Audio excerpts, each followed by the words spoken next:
Ազգային երգի յուրահատուկ շնչով աճեմյանական մեծ բեմին ավագ եւ կրտսեր Դաբաղյաններն են Գյումրու ժողովրդիկների պետական նվագախմբի նվագակցությամբ։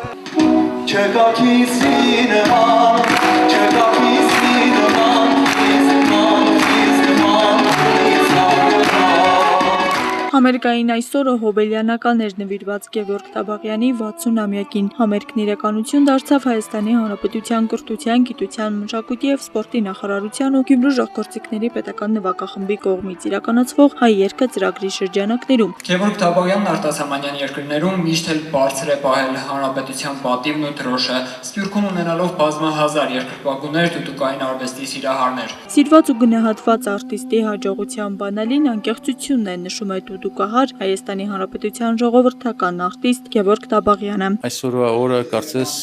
մի ամփոփում լինի իմ անցած կյանքի 60 տարիների հետ կապված։ Ես շատ ուրախ եմ եւ շատ հուզված։ Ցանկացած երաժշտի մասնագետի հաջողության գրավականը անկեղծությունն է։ Եթե անկեղծ ես քո ժողովրդի հետ, քո հանդիսատեսի հետ, ուրեմն դա արդեն հաջողությունը ապահովված է։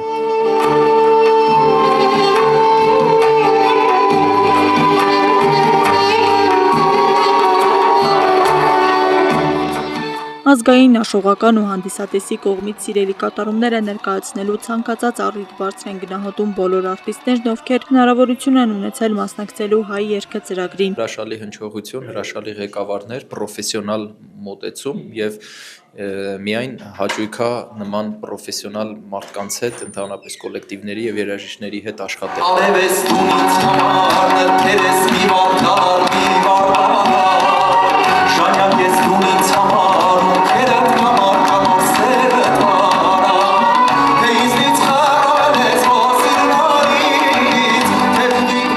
Լեփլեցուն դալիչն է փաստում գյումրեցի հանդիսատեսի սերը դեպի ժողովրդական երգը։ Վերջիններս ամեն կատարումից հետո սպասում են, թե հայ երգի որ ակունքներին կհասցնի իրենց կատարողը։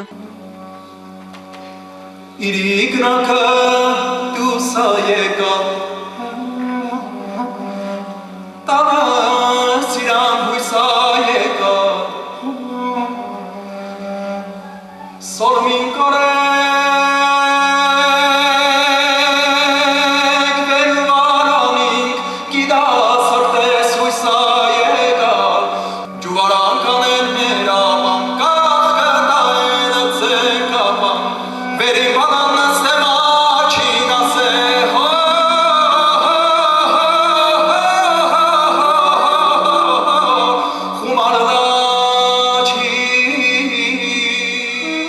Գյումրի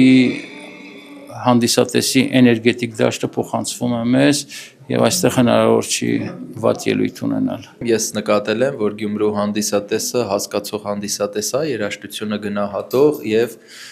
Գյումրու հանդիսատեսին դժվար է խաբել։ Հայ երգը ծրագիրն այսօր էլ շարունակում է իր կարևոր առաքելությունը վերադարձ դեպի ակունքներ, դեպի ազգային դիմակից։ Այդ ճանապարհին իրենց նվիրումով ու վարպետությամբ փայլում են նվագախմբի երաժիշտները, մենակատարները Ջեմա Քաղցրիկյանի ու Կարեն Մայիլյանի հմուտ դիրիժորությամբ։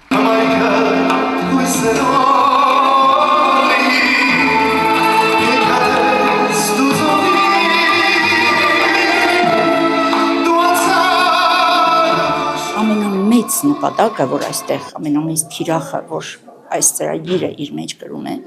կատարում է, իրականացնում է, դա մեր այսօրվա այսպես արժեքազարկ եւ շատ անհասկանալի մշակութային մթնոլորտում ավանդական մշակույթի, հատկապես հայ ավանդական երգի ու նվագի միջոցով մեր ազգային ինքնությունը մաքուր պահելու, անսասան պահելու եւ մշտապես մեզ կայուն զգալու խնդիր ունի։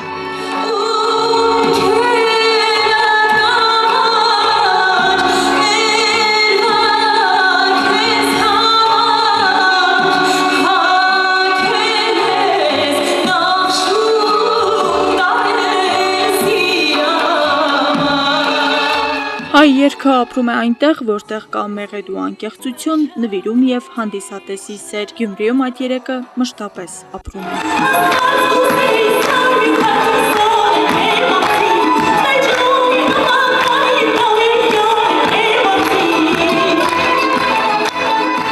Արթուր Խաչատրյան, Խթան Հովհաննիսյան, այսօր։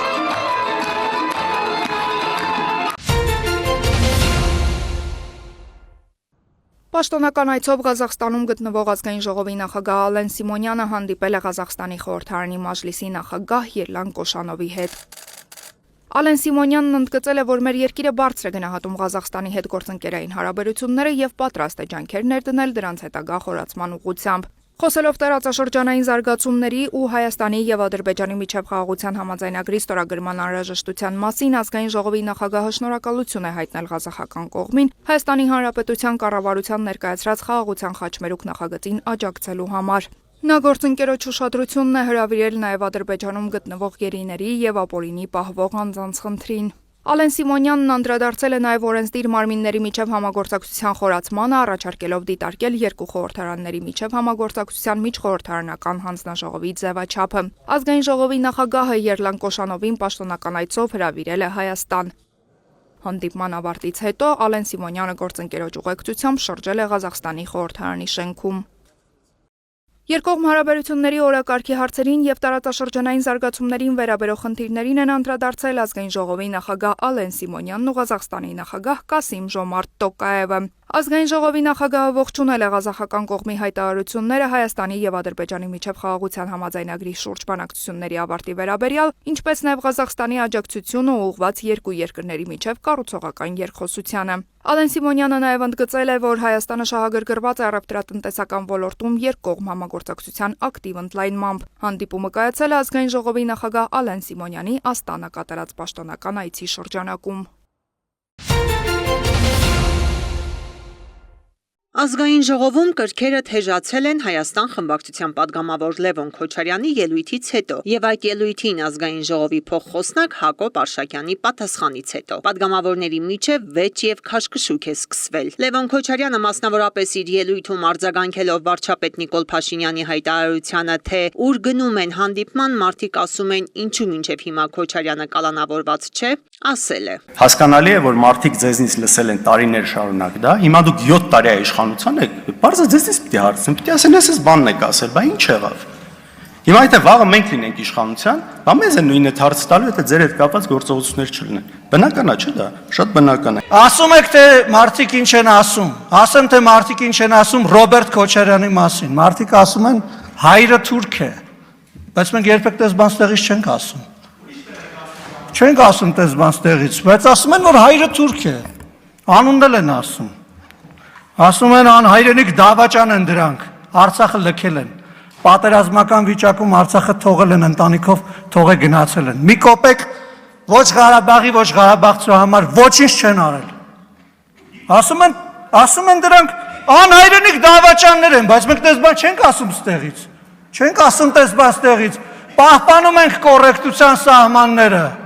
Հա, տեղը նստի ու մի խոսի, ես քո խոսալու ժամանակ ստեղից բան է ասում։ Հիմա կհանեմ կշպրտեմ դուրս դահլիճից։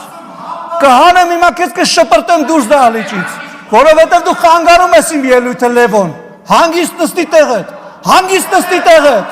հանգիստ նստի տեղդ, մատդ էլ իջացրու։ Հանգիստ։ Քո խոսքը ինձ հաճելի չէր, բայց ես նստի տեղդ։ Լսի դու ստեղից խոսացողին չես կարող անդատես, տեղդ նստի։ Հանգիստ։ Հանգիստ պարոն Լևոն։ Հանգիստ, հանգիստ, հանգիստ,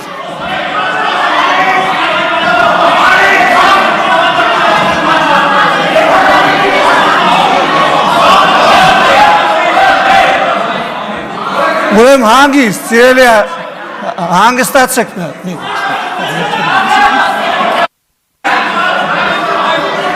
հատ հանգստացեք, Նարեկ ջան հանգիստ, պարոն Եղոյան ձեր տեղը նստեք, Գառնիկ Դանելյան ձեր տեղը նստեք, Լևոն Քոչարյան դուրս եկեք դահլիճից։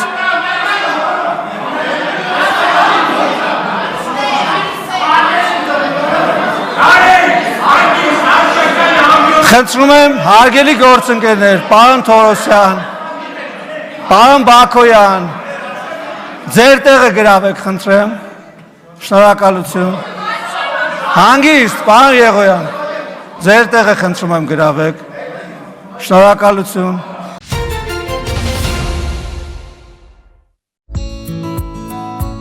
Պաշտպանության նախարարության Լեռնային Հայաստան հանգստյան տանը երկարատև դադարից հետո արդեն երկրորդ տարին անունց մեջ բացառապես անվճար հիմունքներով կազմակերպվում է զինծառայողների, նրանց ընտանիքների անդամների հանգիստը եւ առողջարանային բուժումը, բուժական պրոցեդուրաների ծավալուն փաթեթով, բուժծառայության բժիշկ մասնագետների անմիջական հսկողությամբ։ Առողջարանը հագեցած է բավական հարուստ բժշկական մասով։ Մենք ունենք ջրաբուժարան, որտեղ կան տարբեր վաննաներ, մարգարտային վաննաներ, օզոնով վաննաներ, ունենք հատուկ առանձին վաննաներ ոտքերի եւ ձեռքերի համար, ունենք ցնցողների կաբինետ տարբեր ցնցողներով, ունենք էլեկտրալուսաբուժության հագեցած կաբինետ, ունենք մերսում, պարաֆին, ցեխաբուժություն, որը շատ կարևոր է։ Տիկին Անահիտը մեր հանգստացողներից է, ինքը այս պահին ընդունում է մրկային վաննա,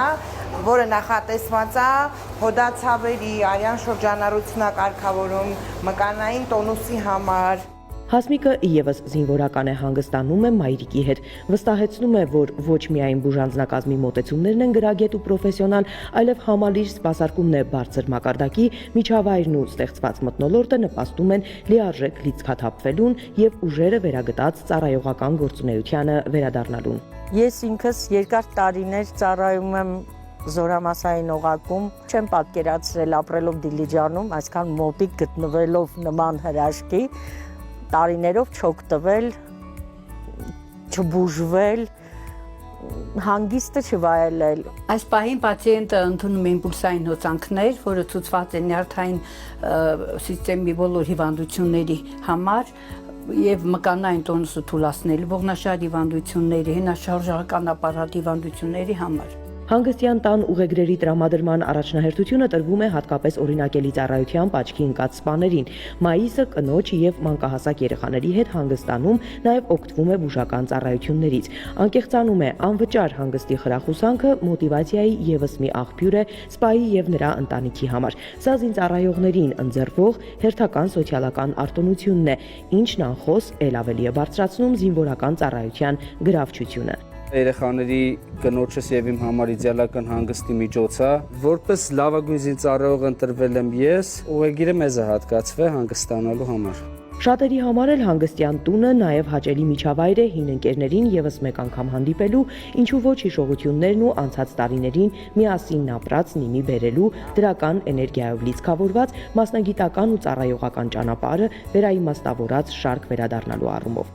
Չէ՞ որ բանակն էլ մի մեծ ընտանիք է։ Ընդունում եմ այն փաստը, որ իրոք գնահատվում է զինվորականի աշխատանքը պետության կողմից։ Ընդունում եմ այն փաստը, որ առաջնային է համարվում պետության կողմից զինվորականի ընտանիքի անդամի համար նման վայր ունենալը։ Այս սրահում պացիենտը ընդունում է մագնիտոթերապիա, որը ցուցված է հոդային հիվանդությունների համար, լինի արտրիտ, պոլիարտրիտ, պարոզ, օստեոպարոզ։ Զինծառայողին շատ կարևոր է, որ վերականգնվի իր եւ նյարդերը, եւ եթե ողնաշարը նրանց ֆիզիկական ծանր աշխատանքից հետո ողնաշարը, հոդերը, շատ կարևոր է եւ մենք շատ գոհ ու շնորհակալ ենք, որ մենք ունենք այս հաստատությունը, որից կարողանում ենք անվճար գոնե տարին մեկ անգամ օգտվել։ Արթուր Արզումանյանը հույս է հայտնում, որ շուտով զինվորականներն ու նրանց ընտանիքների անդամները հնարավորություն կունենան իրենց հանգիստը կազմակերպելու ավելի բարեկարգ եւ հարմարավետ պայմաններում։ Հանգստյան տան շենք շինությունների եւ այլ ենթակառուցվածքների հիմնանորոգման ծրագիրը նախագծային փուլում է։ Վերջին ամիսների փորձը ցույց է տալիս, որ այն օրենսդրական փոփոխությունները, որոնք տեղի են ունեցել վերջին ժամանակներս, դրանք խթան են հանդիսացել, որպեսզի առողջարանը համարյա 70%-ով միշտ զբաղվածություն ունենա։ Այսինքն 100-ից 130, 140 մարդ զինծառայող եւ ընտանիքի անդամ կարելի ասել մշտապես գտնվում են եւ օգտվում են առողջարանից։ Իսկ առայժմ ջանք չի խնայվում, որպեսզի մեր զինծառայողների եւ նրանց հարազատների համար ապահովվեն հանգստի լավագույն պայմանները, որպեսզի նրանք իրենց գնահատված եւ արժեվորված զգան։ Սա ոսկե կանոն է հանգստյան տան սպասարկող կազմի յուրաքանչյուր աշխատակցի համար, որոնք իրենց աշխատանքը նաեւ հայրենիքի պաշտպանների հանդեպ երախտիքի փոքրիկ դրսեւորում են համարում։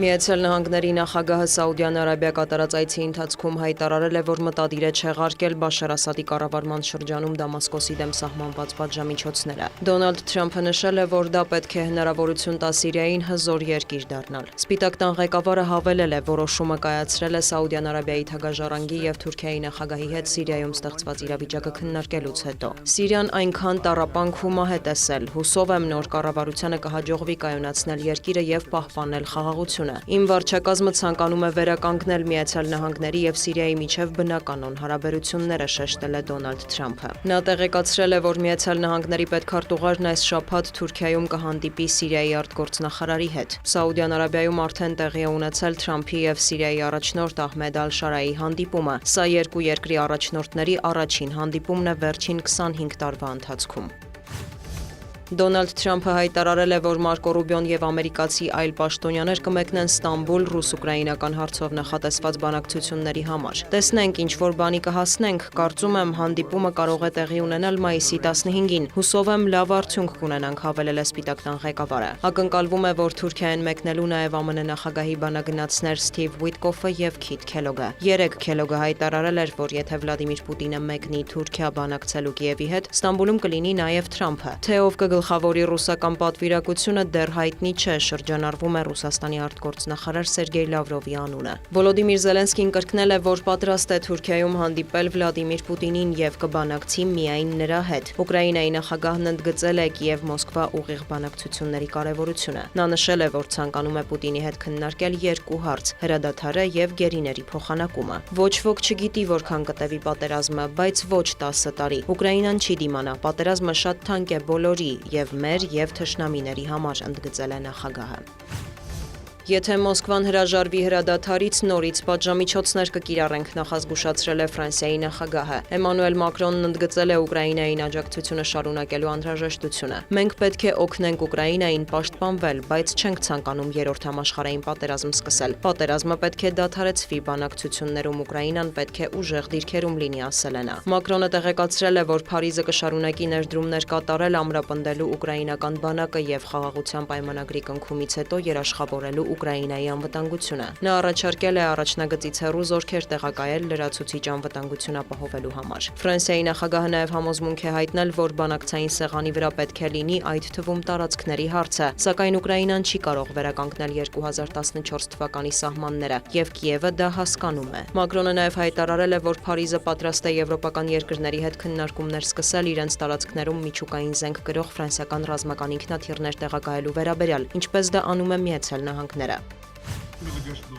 Բենյամին Նեթանյահուն հայտարարել է, որ Իսրայելի բանակն ամբողջ ուժով կմտնի Գազա։ Առաջիկա օրերին կանենք հնարավորը գործողությունն ավարտելու համար, ինչը նշանակում է Համասի ջախջախում եւ ոչնչացում, ասված է Իսրայելի վարչապետի գրասենյակի հայտարարության մեջ։ Միևնույն ժամանակ Իսրայելի վարչապետը Թել Ավիվում ԱՄՆ նախագահի բանագնաց Սթիվ Ուիտկոֆի հետ հանդիպումից հետո հրահանգել է պատվիրակություն ուղարկել Կատար Գազայի հատվածում կարգավորման եւ պատանդների ազատարձակման շուրջ բանակցությունները շարունակելու համար։ Վարչապետի գրասենյակի տվյալով Ուիտկոֆի հետ հանդիպման ընթացքում քննարկվել է գերիներին վերադարձնելու ամերիկյան ծրագրի կյանքի կոչման վերջին փորձը, մինչև ռազմական գործողությունների ընդլայնումը։ Նշվում է, որ բանակցությունների ֆոնին հրադադար չի հայտարարվելու։ Հայտնի է, որ Գազայի հատվածում զոհերի թիվը հատում է 52,000-ը։ Մարդասիրական մատակարարումների ընդհատման պատճառով տարածաշրջանում հումանիտար ճգնաժամ է։ ՄԱԿ տվյալով շրջափակման հետևանքով թերսնումից 57 երեխա է մահացել։ Էմանուել Մակրոնը հայտարարել է, որ պաղեստինցիները բախվում են ջրի, սննդի, դեղորայքի պակասի։ Բժիշկները չեն կարողանում օգնություն տրամադրել տուժածներին, վիրավորներին դուրս բերել եւս հնարավոր չէ։ Այն, ինչ անում է Իսրայելի վարչապետը, ամոթալի է,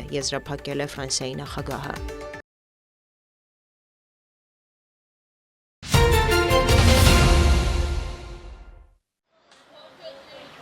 Արցախի հոգեկան առողջության կենտրոնից Սյունիքի մարզային նյարդահոգեբուժական դիսպանսեր տեղափոխված մեր զրուցակիցը մինչ օրս չի կարողանում հաշտվել առանց Արցախի իրականության հետ, շեշտում է ինքը, որոշել էր մնալ։ Ես իմ կամքով դուրս չէի գալու, ապրելու էի, հիմար հողը կար, ջուրը կար, ընդ ուրիշ ինչ էր պետք։ Բա որ ադրբեջանցի կային։ Ադրբեջանցի կային, արդեն էդի ուրիշ ճաշերը, անհասկանալ են եղել։ Հիմա կան, արդեն մտել են։ Հա, մտածկլն են, ինչքան ժամանակ արդեն անցել է։ Ծնունդով Երևանից է տղամարդը, վերջին 20 տարին ապրում էր Լաչինում, ասում է ժամանակին հողի ու սեփական անկյուն ունենալու համար է մայրաքաղաքից տեղափոխվել։ Որոշեցի թալ Լաչին։ Հնարավոր չէր Երևանում ապրել, հերս ընդ էր հրազարվում, մերս ընդ է հրազարվում, սա հրազարվում են։ Սյունիքի մարզային նյարդահոգեբուժական դիսպանսերում նրա պես 6 հոգի այժմ բուժում է ստանում։ Ըստ Հայաստանի առողջապահության նախարարության տվյալների, տեղահանության օրերին Արցախի հոգեկան առողջության կենտրոնից ընդհանուր առմամբ 25 հիվանդներ են տեղափոխվել Հայաստան եւ հաստատվել տարբեր դիսպանսերներում։ Մեր զրուցակիցը եւ նրա պես շատ-շատերը անգամ 2 տարի անց դուրս գրվելու դեպքում գնալու տեղ չունեն։ Ընտանիքները հազիվ են տեղավորվել, իրենք մի կերպ ծայրահեղ վիճակում են գտնվում եւ բացեիբաց որ ասում են, որ առայժմ չեն կարող տանել, բայց պայմաններ ունենալու դեպքում հետո կգան, հետո կտանեն, կան հիվանդներ, որ ընդհանրապես ոչ ոք չունեն։ Մեծ աշխատանք կատարեց միջազգային Կարմիր խաչը, նրանք եկան եւ ուրեմն բոլոր պացիենտների հետ մեկ առ մեկ զրուցեցին։ Երկարամյա տնօրեն Արարատ Վարդանյանն ասում է, կապ չունի թե հիվանդը ծնունդով որտեղից է, խնդիրը մնում է մշտապես բաց։ Դիսպանսերը ըստ օրենքի իրեն վերապահված բուժական գործառույթն իրականացնում է, խնամքը նույնպես, բայց դուրս գրել չեն կարողանում։ Կան հիվանդներ, որոնք կարող են դուրս գրվել, նրանք կարող են ապրել ինտերնատներում, բայց տեղ չկա։ Որովհետև մենք որ գրեցինք եւ առողջապահության նախարարությանը եւ գրեցինք մեր համայնքապետին եւ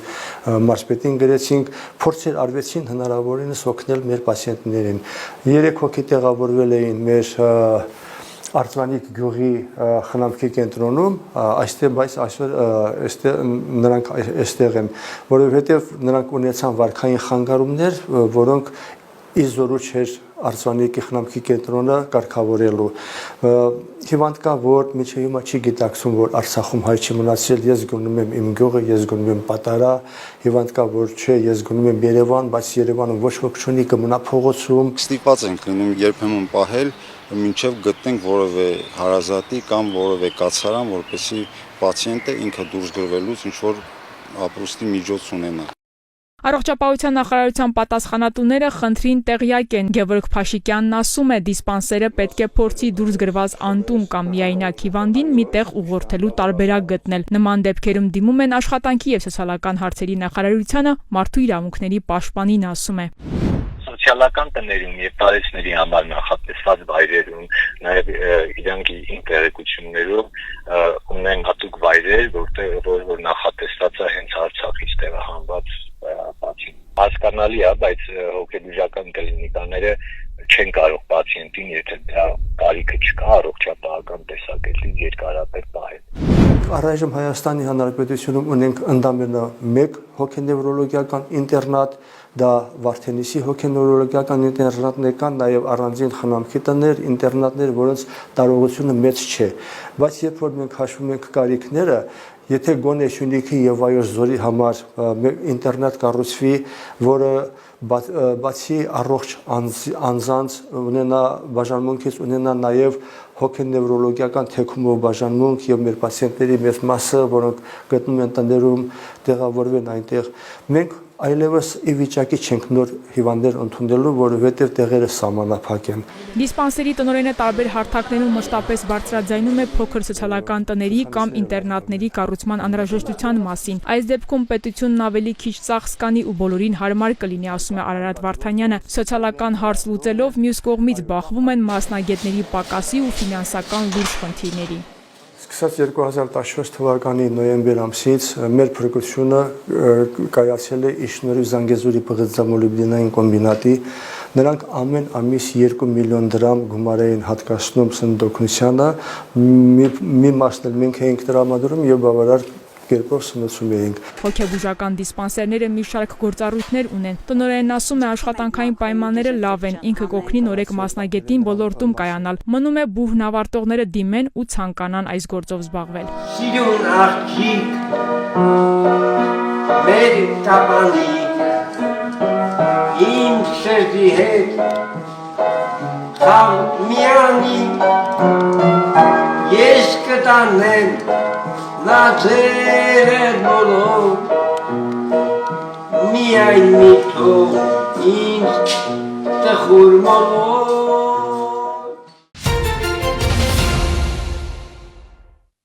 Գեղարքունիքի մարզի եւ ֆրանսիական իզերի դեպարտամենտի միջև մշակութային գործակցությամբ Գավառ քաղաքում Պարի փառատոն է անցկացվում։ 14 խումբ ներկայանում է ժամանակակից պարերով։ Արդեն 6 տարի հայ պատանիների հետ աշխատում են ֆրանսիական Հալե Էգայան պարախմբի մասնագետները։ Համատեղ փորձում են ավանդական պարերին զուգահեռ զարգացնել նաեւ ժամանակակիցը։ Համույթի պարուսուցիչների այցերը տարեկան 3 անգամ են, որոնց ընթացքում երրորդյա մաստեր կլաս են անցկացվում ավելի քան 30 երիտասարդների հետ։ Ամեն տարի ծրագրի շրջանակներում շուրջ 100 երեխա եւ երիտասարդ մասնակցում են ժամանակակից պարի աշխատարաններին եւ ուրախ են տեսնելու արձանագրելու Գեղարքունիքի եւ Իզերի դեպարտամենտի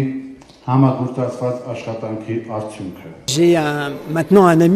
Տեղացի ընկերներիցս մեկին հարցրի. «Ինչ է քեզ համար այս գործակցությունը»։ Ասաց. «Այս գործակցության մեջ դու ֆրանսիացի չես, ես էլ հայ չեմ, երկուսս էլ պարող ենք։ Սա միջոց է համախմբվելու ոչ թե բառերի մակարդակով. ես սիրում եմ հայերին, ես սիրում եմ ֆրանսիացիներին, այլ մշակութային երկխոսությամբ, գիտելիքներ փոխանակելով»։ Ժամանակակից պարերի դասավանդման ծրագրում ընդգրկված են մարզի արվեստի դպրոցների պարախմբերը եւ ֆրանսերենի ուսուցման խմբակների սաները։ Փառատոնին նրանց են միացել պարողներ նաեւ Սյունիքի մարզից։ Պարախմբերից շատերը սիրողական են եւ ձևավորվել են մշակութային նախաձեռնության շրջանակում։ Միջոցառման մասնակիցները բացահայտում են ոչ միայն այլ ազգերի, այլև Հայաստանի տարբեր մարզերի պարի ավանդույթները։ Այսպիսի միջոցառման անցկացումը Գավառ քաղաքում ոչ միայն հայ-ֆրանսիական հարաբերությունների, բարեկամական կապերի ամրապնդմանն է նպաստում, այլ նաև տարբեր համայնքների, մարզերի միջև կապի ստեղծմանը եւ շատ ուրախալի էր, որ մենք նաև մեր քաղաքում հյուրընկալել ենք Գորիսի մեր երեխաներին, սա նաև հնարավորություն է, որպեսզի մեր երեխաները ազատ ժամանակ անցկացնեն Գավառում, ծանոթանան մեր քաղաքին, պատմությանը։ Երկօրյա փառատոնի բոլոր մասնակիցները ստանում են հավաստագրեր, իսկ լավագույն երկու պարախմբի խրախուսում են Գեղարքունիքի մարզպետի աշխատակազմն ու Գավառի համայնքապետարանը։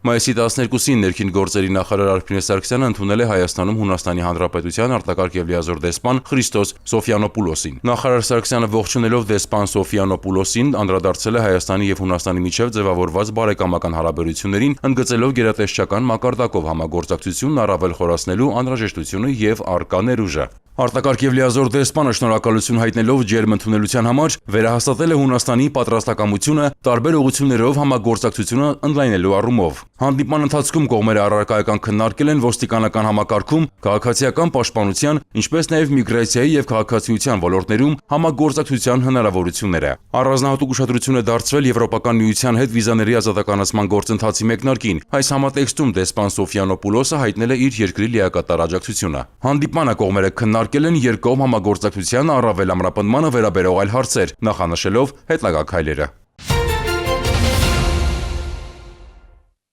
Համայնքային ոստիկանության աշտարակի բաժնի ծառայողները տեղեկություններ էին ստացել, որ Արտաշավան գյուղի 59-ամյա բնակիչը տանը եւ օժանդակ շինություններում ապօրինի պահում է զենք եւ ռազմամթերք։ Մայիսի 9-ին նա ձերբակալվել եւ տեղափոխվել է բաժին։ Արտաշավանցի տղամարդը եւ կազմված փաստաթղթերը ներկայացվել են Արագածոտնի մարզային քննչական վարչություն։ Նախաձեռնվել է քրեական վարույթ։ 59-ամյա տղամարդը տեղափոխվել է ձերբակալվածների պահման վայր։ Քրեական վարույթի շրջանակում կատարված խուզարկությամբ Արտաշավանցու տանը եւ օժանդակ շինություններում հայտնաբերվել են 2 հրացան, տարբեր դրամաչափի 496 փամփուշտ, 14 պայթուցիչ, պայթեցնող նյութեր, նռնակի պայթուցիչներ, պարկուճներ եւ այլն։ Նախաքննությամբ հանգամանքները պարզվում են։